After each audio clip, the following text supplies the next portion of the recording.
got up and he pushed him over. He actually pushed the bull. Yeah, yeah. That thing was bucking like a. Oh, he bucked. Oh, he bucked. That's not a good one, huh?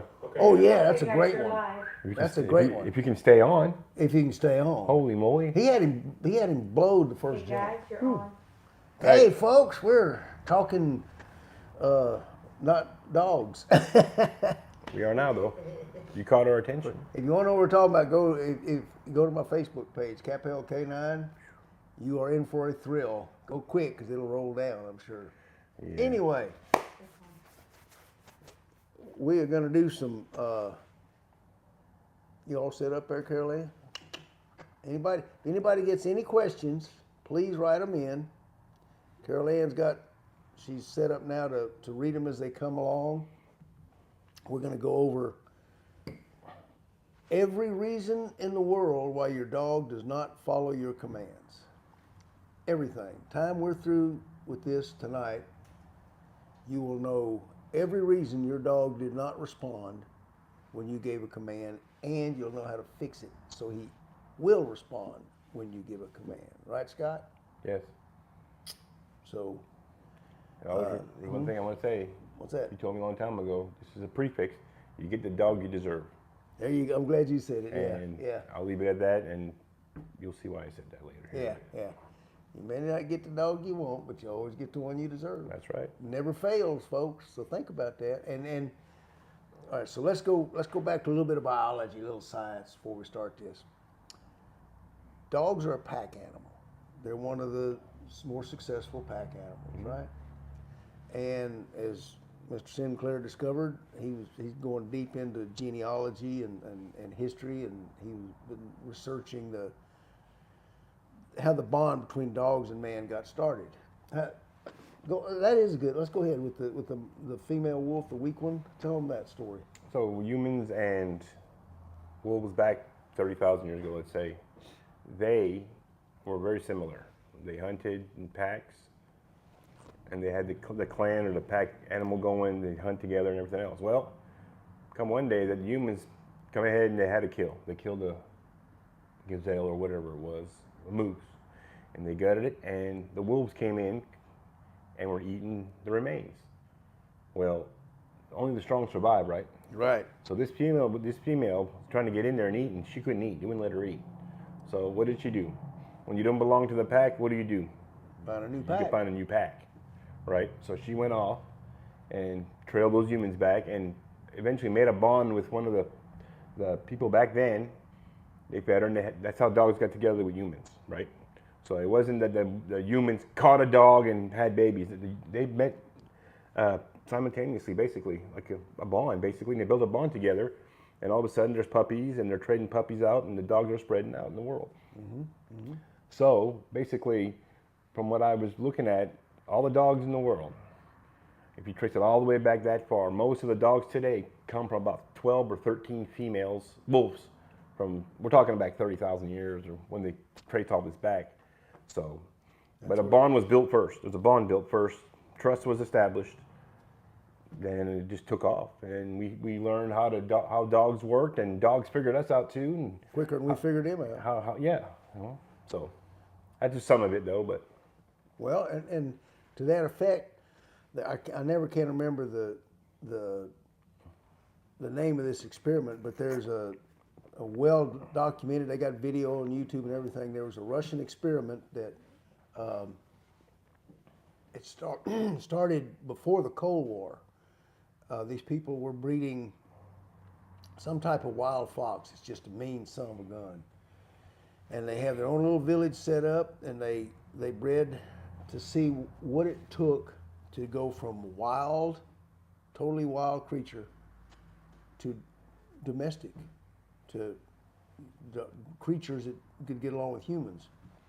And what they discovered with these little foxes, and if anyone wants the name of it, I'll look it up for you. Just tell Carol Ann, type it in, and because I'm not going to go looking if no one's curious. What they discovered was the first 3 generations of these foxes were just little Tasmanian devils, and they would take out anybody. They would try raising them, hand feeding them, all this stuff did no good. Fourth generation, all of a sudden, they were tolerating hand feeding and being handled. Fifth generation, they were wagging their tail and running to the humans before they'd run to the other members of their litter. Right, like the first few. Yeah. Let's go back to the wolves and everything else. The first few wolves, let's just say they were part of a wolf pack already. Right. So then they integrated slowly. They're still wolves, touch and go. Exactly. Then all of a sudden they got hooked up with that female. All of a sudden she has puppies inside the humans camp. So all them puppies are raised with all humans around them. So that changes everything. Right. And after, like you're saying, 4 or 5 generations, all of a sudden their demeanor changes. They start barking, get vocal. Wolves don't bark. Right. They don't bark. Nope. But the dogs started barking. They started changing. They started changing, evolving. It's evolution. Funny you said that. Not only did they start what they've just discovered after 30 years of doing this is it takes 5 generations to take a wild canine to a domestic dog, and there's 2 indications every time, that physical indications that tell them this is now a docile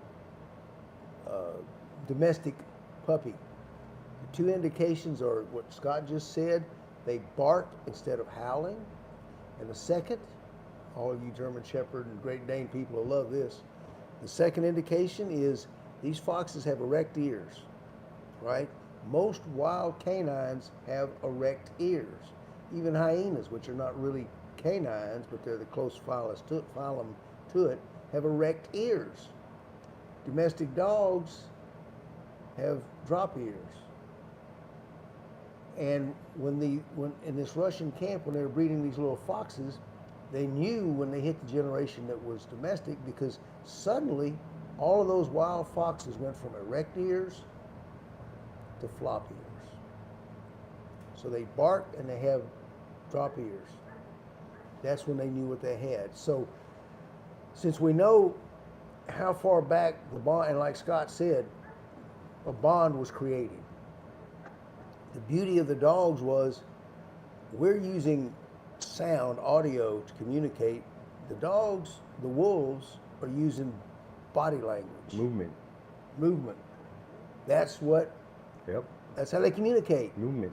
So dogs watch us, and some of y'all may have heard me say this before, but after traveling more than a few continents, watching and meeting great dog trainers all over the world, I can honestly say I've met a few that weren't so great. And I come to the one conclusion: in America, most dogs that learn things in America, they don't learn it because of the trainer. They learn it in spite of the trainer. They are just so keen on our body language that we can say something. That's why, and I've done this before, put a hand signal with every word you're making. The dog will figure out the hand signal first, and then they'll associate the hand signal to the word, then they know the word. Never fails. So let's look at how this relates to you and your dog. Right? How do you get your dog to come every time you call, as an example? Remember that I have a lot of little sayings I use, quips and phrases to help me remember. So remember this one: never repeat the command, repeat the consequence. Because remember, dogs learn first through physical, visual, or physical contact. So here's the way. One of the top 5 complaints is my dog won't come when I call. Right? This is why. What, let's say, 8 out of 10 dog owners do is they're untraining their dog. They're passively training their dog to not do what they trained them to do. So you go to the obedience class and you get your dog, come here, puppy, here, here, here, and he comes and you give him a reward, or you play tug, or you whatever. And then in your day-to-day activity, you go out, maybe you go for a little walk somewhere. And he's over here sniffing, checking things out. And remember, when your dog is sniffing a spot on the ground, that's not about what just happened. He's not figuring out a squirrel ran past there a minute ago. He's figuring out a squirrel ran past there today. 2 other dogs came along and peed over the squirrel. Then 2 humans came along and did human things. He's going back a week or 2 when he starts sniffing. There's a lot of information that they're taking in through their nose we'll never understand or know about. So he's deeply into it. And what do? We say, Fido, here. And he doesn't come. So we repeat, because we're humans, and we know if we say it, they'll follow. Fido, here. And Fido still sniffing. At this point, as humans, we start to be offended. He's our dog. We're feeding him. We're the pack leaders, we think. So I'm going to make sure, and it goes to Fido, I said, come here. Now we're changing the tone, which to them changes everything. And we've already taught him that here, the first time we say it, has no meaning. The second time we say it, it just means, kind of get ready. The third and fourth times may mean that, we're fixing to play our favorite Fido game, because on the 5th time, you are so mad you're going to go, I said, come here, and you go over to grab him and so you can thrash his little butt. He looks over his shoulder and sees you coming and takes off running. And 8 out of 10 people watching this thing right now have had that experience. Don't lie to me, I know you have. What you're doing is you're turning the command into white noise. Dogs are literal. If they look over a cliff and they know they're going to fall 200 yards and that's not a good thing, they'll never go off the cliff right from the get-go. Yep. If we teach them a command like here, and there's always something good, when we say it once and they follow through once, then they're always going to follow through. But we take what, let's call it passive training. We've taught our dog what a word means, and this is the basis. A dog only disobeys, and I won't say, that's not the right word. A dog won't follow through, let's put it that way. They don't follow through with your commands, not because they don't want to, but because they're distracted, or there's not a clear communication channel between you and them. They don't really understand what the word means. That's it. Every mistake a dog makes is caused by the human. Every mistake your dog makes is caused by you. They're a pack animal. 10,000 years ago they bonded. Let's think about it this way. To survive, the reason they're pack animals is because they were a lot smaller than all the dinosaurs and tyrannosauruses. The only way they can bring down a moose even is to work together. The only other predator who's been more successful than a dog is humans. And we were too small also. We got some pointy things, but them mastodons can stomp on us. The only way we survived was to work together. So we have that in common. Our bond, their bond. They're our pack, their pack. And when we came together, because they were smart enough to know that's where the next meal was coming from, they were smart enough to read our body language.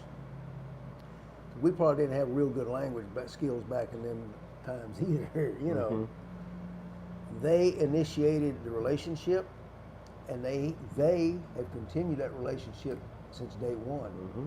The only reason they're successful is because they work together. Without working together, it would be the end of the species. That means that the dogs created today by us humans are more inclined to work for us than any dogs in the past. Period. So if they're not following through and listening to your commands, it's not on them, it's on you. I hate to say that. Mm-hmm. That's true. So this is where communication comes in, right, Scott? Yes. Absolutely. Your turn. So, uh, basic training, right? So that's why you're building a pyramid, right? Right. Rome wasn't built in a day. So all these small steps we're taking all add up to the end, a pinnacle at the end of the day. That's the best way I can explain it. So maybe it doesn't make sense why or what, but it all ties together. So, and that's for another day, but on the basic part of it, like we're going to talk about. So. Right, right. So if you're going to have a successful relationship with your dog, we're going to go over a couple of what I call foundation rules. The first one is what I said at the beginning of this. Never repeat the command, repeat the consequence. If your dog only hears it one time and then follows through, once you've done that so many times, you create a conditioned response, he's always going to do it. Okay? The second foundation is practice does not make perfect. Perfect practice makes perfect. So if you've practiced, I call them reps, if you've done 10 reps with your dog and they're great, and the number 11 rep is sloppy, then it's going to take you 5 more good reps to make up for that one bad sloppy one, okay? So you need to keep your dog successful. Remember, nothing breeds success like success. So you want to start making your pup, your adult dog, whatever, as successful as you can every time you can. Because on the flip side of that coin is failure. Mm-hmm. And nothing breeds failure like failure. Because what will happen, not so much anymore. We've changed a lot since I started. When I started, it was all yank and crank, right? In the AKC and obedience competitions and things of that nature. And so you go, they said repetition, repetition, repetition. Well, repetition, repetition, your dog gets bored. And he screws up, he doesn't heel, he wanders off, you go, no, bang, heel. The dog goes, damn. Yep. And you walk on a few more feet and he wanders off because now he's really getting bored. And he go, bam, heel. Then he gets confused. He's confused. He gets bored, but he gets confused because all of a sudden he doesn't know which way to turn. Right. Because with your conditioned responses and your marking behaviors, you're marking the wrong behaviors. Yep. And then he doesn't know anymore because he's been doing like this, great, and all of a sudden he doesn't know why. Right. You don't. Mm-mm. And you keep going. That's why, like you said, reps of 3. You get 3 good reps, sometimes 4, depending on the dog. And what you're doing. But you don't want to push it. No. I mean, if he does it, all of a sudden he's struggling with something. He's struggling, and all of a sudden, after a week, he does it. Boom. Do you stop or you try again? What do you do? Stop. You're excited, right? Let's see if he'll do it again. No, you stop. Because the last thing he's done, then you can start again, and whenever you start back again, you start that way. Start that way. I'm coming more from the bite side of things. Some obedience and a little agility, but for what we're doing, you can tell. You got to know when to go, when you got to know when to hold them, you got to know when to fold them. And it's really hard. It's hard for me when that dog does something awesome. It's like, man, let's do that. You got to pull the reins back a bit because more than once we try to do it again, and all of a sudden we got to take 3 steps back. Yep. So.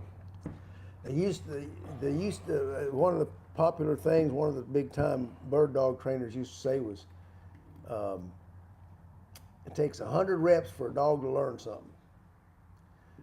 And a long time ago, I'd think the same thing. But, I've had some breaks that other people haven't had and been lucky. Where's my boy? That right there is the greatest teacher I ever had because he's the one who convinced me that reps didn't really work. Enthusiasm beats repetition. That's right. Every cotton picking time.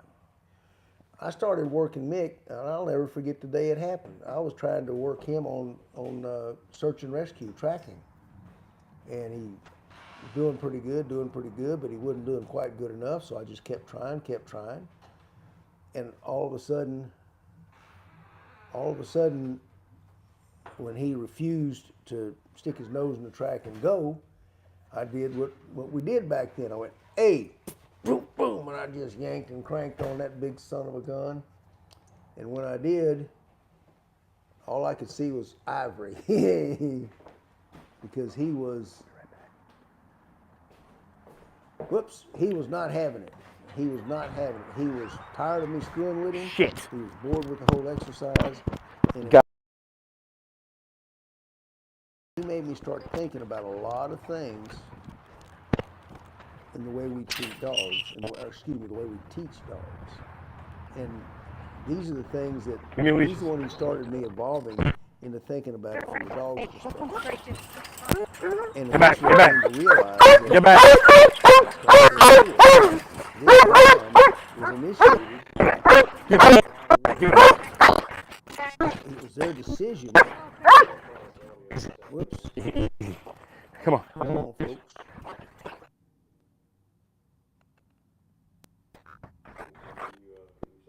Yeah, something. Little sound check here. It was the Wolves' decision to throw in their lot with humans, not ours. So to this day, they are better at understanding us from the get-go than we are at understanding us or them.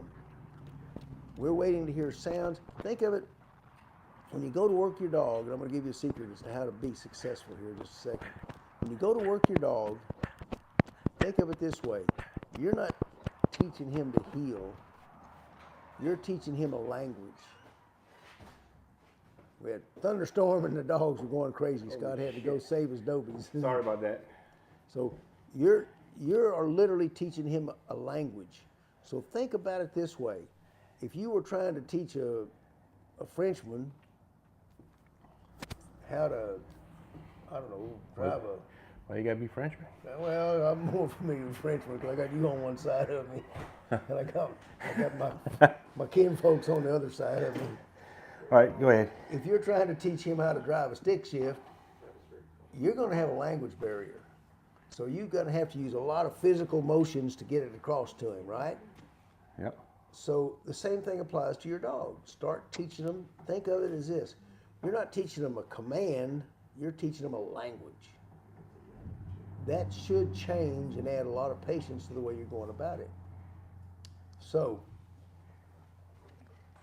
we got all sorts of stuff going on here, folks. So, here's the best advice I ever got on training a dog.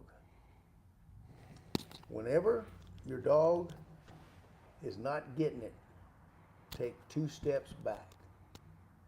I promise you, that is the most valuable information I ever got.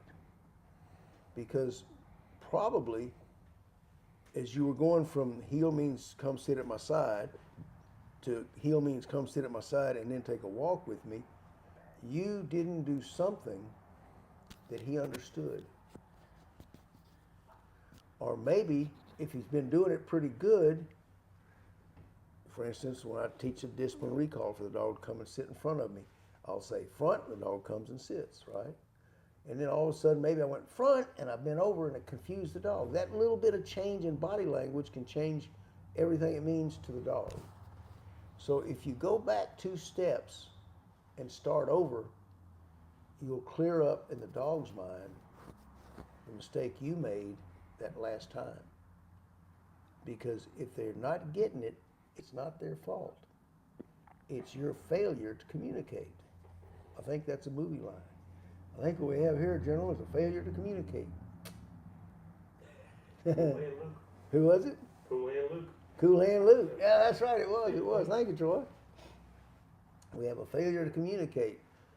That's what causes all the differences and all the failures and problems with humans and dogs. It's just a failure to communicate. I have never had any of my dogs that wouldn't move heaven and earth if I asked them to. Mm-hmm. If I asked them, then I don't know what you guys are cracking up about, but it's about. What are we doing, Scott? I had my mic on out there. There's fucking dogs going nuts, and everybody heard me. Oh, is that what the sound was? He's jumping up on the fence about 6 feet. So sorry about that. It's raining and thunder, and anyway, I'll have him inside next time so he can't disrupt our podcast. I hope some of you folks have stereo channels so you can hear Scott and his dogs out there and me in here. So I tried to be fast, but I'm not that fast anymore. not that fast. Well, you know, that brings up another point, though. You know, Go back 2 steps, start over. What? right? But I found that dogs have feelings, right? They have feelings. They're emotional, but you got to build a relationship with your dog. You know, I say that quite a bit with the handlers. Got to work together, and the leash is an umbilical cord. But you got to build a relationship. I've been saying that for quite a while. You know, just build a bond with your dog. You got to be his friend, right? Man's best friend. They're not robots. You got to be their friend, right?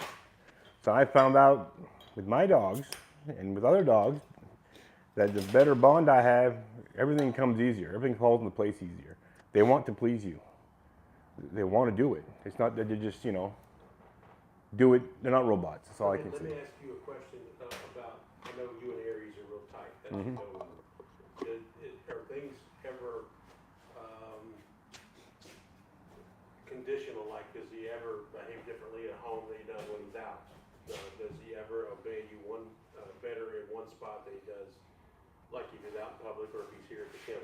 It's different. It's different? Home life is totally different than public life, or even a while ago. Yeah. Rain coming, he wants to get the hell out of there. Yeah. So, you know, and he likes to jump. So, you know, but in public, he acts fine. Okay. That's conditioning, training, Does you know. he ever like just not listen to you in one situation and then? No, Okay. not really. Okay. But I don't put him in that predicament either. Okay. I understand him. I understand why he's doing this. I understand my breed, Right.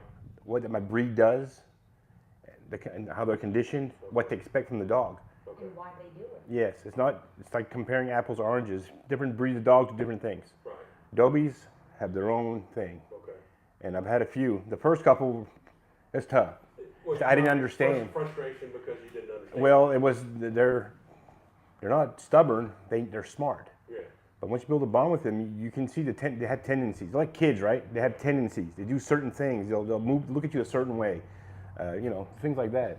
And once you learn that, you can use that to your advantage. The dog, you understand what he's doing, so you're not gonna go get over here. You're not gonna yell at him. You know. Because remember,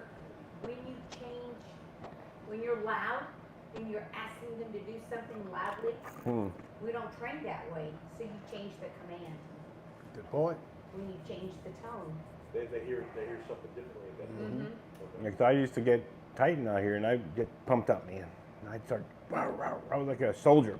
Get, and I was loud. And it didn't help nothing. So these here, I've had a few other ones, but this one here, I can talk like this. Aries, sit. Aries, heel. Aries, get him. Good boy. But everything's the same. I don't yell. I don't get excited. Well, I get excited, but you know, it's not. You're not yelling. People will sit there. It's weird. They'll, I love my dog so much, and they get him in there. It's like they turn into these like drill sergeants, and the fucking dog's like, "What the hell are you talking about?" They think they have It's totally to do different. that to make them do what they want. That or they think they do something wrong. Okay. Yeah. Because what happens when you discipline? You raise your voice, right? Even with children, get over here. Why did you? And what that also triggers that. Oh, I did something bad. So the dog will shut down or won't listen. You won't know what to think. And that's where you're losing your training, where you lose the dog. That and the repeating of the command is. Yeah, you don't do that. One time. Same with kids. It's like, listen to me, and Yeah. you start zoning. Because you know, you're gonna keep saying it. I'm gonna keep doing it. like Butch was saying, right? So you repeat the command 3-4 times to heal or to come. And you keep doing that. Well, the dog knows. Well, he's only said it twice. I got 2 more before I got to listen. Yeah. They know. It's like counting and Unless you said that. Yeah. Did you no, say I it? didn't say Okay. that. That's good. But no, it's a build a relationship with your dog too. It's part of training. I mean, it's a team. You're a pack. You're a pack, and right? That's a time thing too. I mean, that takes time. Yeah, it's a lot of things people understand. They'll come be the dog train.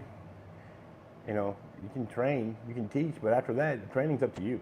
You got to stay consistent. You just don't do something for a week or 2 weeks, or come out here on a Saturday, then go home and expect the dog to know it. Well, I want my dog to do that. He don't do that. Well, that dog's 4 years old and he's been trained very intensively, and they put the work in on the dog. Right. Put the work in, right? And and then it all falls into place. Well, how much? I don't want to hog the questions here. They're not. It's fine. How much does personality come into that too? Human or dog? Hmm? Whose personality? Well, I'm talking more about the dog than anything else. Does they have their individual personalities, but stubbornness, is that more the breed than it is? Stubbornness is failure to communicate. That's the communication. Yeah. I hear that a lot when I Yeah. train, a lot. My dog is stubborn, my dog won't do That's this. just a bad approach. You hear that from customers a lot. Yeah. Yeah, All yeah. the time, Yeah. because they That's ask just a bad all the approach. time, how do Okay. you get your dog to do this Yeah. downstate? And I'm like, it's just a conditioned response. Okay. Yeah. With that being said, Yeah. the dog hits puberty, you're gonna have some changes there. Yes. And some breeds will test you. That's one How way- far they can push you. That's one There's- reason there's- I've heard they're about teenagers. the so-called teenager There, years. there are some of them. Teenage- Some are more drastic than others. Yeah. Some don't have hardly any, but there's other dogs that will challenge you. Yeah. You know, and how you handle that, you gotta handle it the right way. You know. You just realize that they're not going to listen, or they're a little bit more distracted for other reasons than usual. Yeah. Let me give you an easy, and they're definitely dogs like that.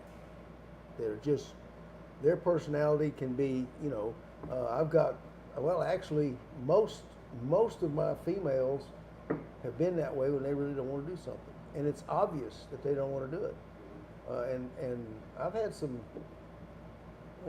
pretty impressive female dogs, even if I say so myself. In fact, I would, 'cause you still do. yeah, I think, you know, we get some toughies, and one thing I don't do is I don't get on them when they're just determined not to do something. Example, I had one of our Western Shepherds in here the other day, and she just had her, I don't know how to say this or not. Let's just put it this way. She didn't want to do something, and for lots of reasons. And I was going to finish training, go outside and play ball with her. But I asked her to come to heel first. And she acted like, you said Rumpelstiltskin. I don't know what Rumpelstiltskin means, you know? I've never heard that word before. Never heard that word before. Although 45 minutes before that, we'd walk from here to the front kennel at a heel. Now, she doesn't know what it means. Back in mixed day, I'd have gone, damn it, bang, bang, bang, right? But especially, and don't ask me why, but especially female, I get more insolence. I'm not going to call it ain't stubborn, because stubborn just means you just don't want to do it. It's insolence, meaning I know what I'm supposed to do, but I'm just going to I'm flipping you a dew claw, baby. Avoidance. Avoidance, yeah. You're not a stubborn dog. You're an insolent dog. And what I do with the females, who are the worst, no offense, ladies, is I took my leash, I took it off of her collar, I turned my back on her, and I walked over to the refrigerator like I was gonna get a bottle of water or something, and I just stuck my head in there, kept my back to her, didn't say a word, just ignored her. She came around, sat in front of me like, oh, there must be a treat around here somewhere. I just turned my back on her again, walked back to the other end, and all of a sudden, this insolent little beast walked over to me, to my left side, and sat in a perfect heel position. And I have had that work time after You time. ignored her. Yes. You just ignore Two them. can play the game. Yeah. Because if you want to find out if your dog is stubborn, implies to me a little bit of the dog willfully is willfully disobeying. So if you have your dog has a command that you know they know, and you want to find out, did I screw up in the way I communicated, or is that dog just being insolent? Don't yank and crank on them. You ain't gonna learn nothing from yanking and cranking. You're gonna force them into a position, and you're not gonna praise them for it because you're mad at them, which is gonna make them less likely to want to repeat the position. So try this little stunt. Just reach down, remove your leash, walk off somewhere, and don't look at them. Stick your head in the fridge. Reach in there and grab some, 43-day-old hot dogs or something. And then stand up and see if the dog doesn't come to you and perform whatever command you had asked that they had refused to do. If This they was could, some length of time, and she still knew that she wasn't doing what she wanted you to do. exactly, Troy, exactly. Length of time had passed. She was getting no attention, totally ignored, and she remembers. Well, I was flipping him a dew claw when he said that a few minutes ago. But I think I'll just go over and be a good girl right now. That's how cognitive, that's how smart they are. Yes. And she knew what she was doing. Yes. So, Oh, I could. One of these days, I'll tell you the story of old Sandy, my dandy dog. You know, my first adult dog, and this dog did things that to this day. I've been around some animal behaviorists doing serious studies in some universities and things of that nature, and I have told them, especially one thing that Sandy did, and they told me it was damn sure impossible, and I'd been in Texas too long. I was telling tales like a Texan, you know. To which I could only reply, yes, sir, and some of those tales are true, you know. Right. So, anyway, So, you know, we're going to hit the happy trail here in a minute. So, you know, remember, mark good behavior, building blocks of building, build a relationship with your animal, with your pet, with your compadre. Because in the end, it's all about the dogs, and treat them good, and you'll get good results. there you go. Hey, folks, we're going to try, if spring's here, weather's nice, we might be starting doing some podcasts outside. We'll do a little training while we're at it. We'll do some fun stuff with some dogs going over jumps. We'll do some more fun stuff. We'll let the dogs maul Scott, and you can watch him bleed right in front of you as he screams and kicks. You know, we'll see. So we're waiting for good weather. It's PG-13. Yeah, PG-13. I'll pay Yeah, for that. yeah. I will pay for that. He I'll was- see that. I didn't say pay-per-view, it's a PG. So we got more, and we got April 20. We got a pro sports trial coming. We got some surprise announcements about that. If you want to, anyway, a lot of stuff going on. What do you think, Scott? I think it's time to hit the happy trail. Hope everybody had a good night. Remember, it's all about the dogs. See ya. Good night, folks.